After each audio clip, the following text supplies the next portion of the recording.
it's not a race. It seems to be more about a journey of self-discovery in a way. My personal argument that I'm always sort of forcing into the Continental Project is that if we're not having a good time, we're blowing it.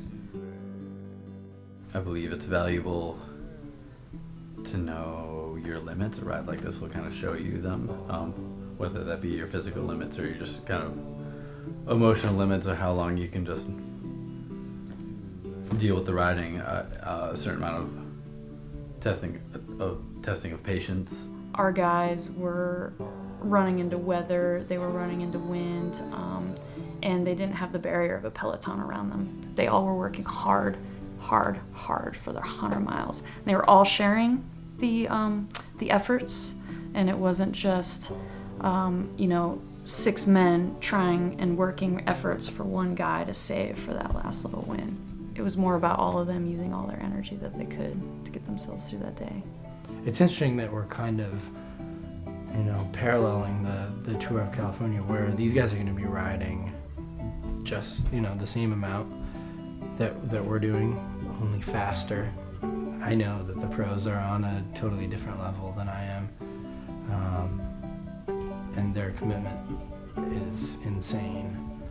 But it's still, when you're doing mile by mile, it can be a little daunting. I have a greater level of respect for them now.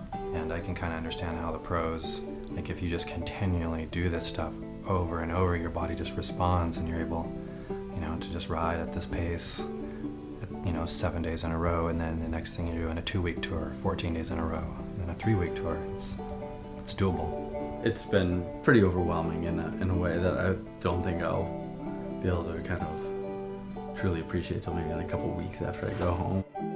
It was more than I could have ever hoped it was going to be. It was great. It was such a fun thing to do. It exceeded whatever you might have thought. Yeah, we're going to do this. We're going to go and knock this out or whatever. The relationships with the other riders, the people,